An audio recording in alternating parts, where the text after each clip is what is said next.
monetary tightening that has been going on that has been adopted by multiple countries for the last, I would say, year, we have to say that it hasn't been very effective, and in my opinion it is due to a couple of factors.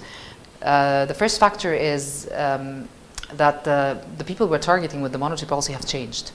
The Generation X, the millennials and the Gen Z and the Alpha are very different in terms of their consumer behavior, economic behavior, spending and savings.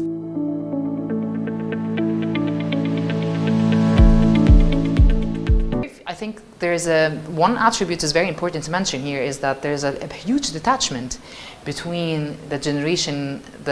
currently being the major spenders and the major earners and the policy makers and the policy institutions like the central banks.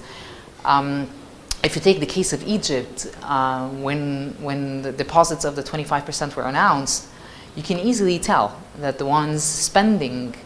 and saving in those deposits are different than the ones who are actually earning the living between the age of 25 to age of 45.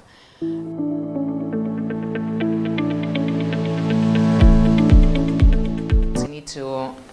take into consideration different spending patterns and the different attributes of the spending pattern of the newer generation, the working generations.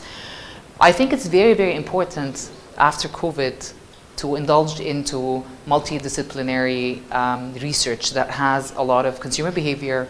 psychology and behavioral psychology, neuroeconomics and typical economics,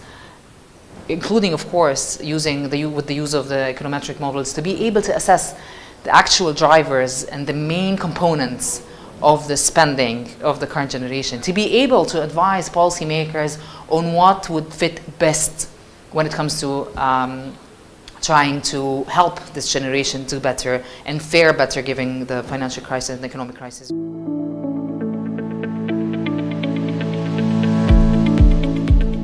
Showing that spending has changed, but not by omitting categories of spending, rather than going for lower quality or less of the same categories. And this does not necessarily or is not strong enough of a demand shift to affect prices,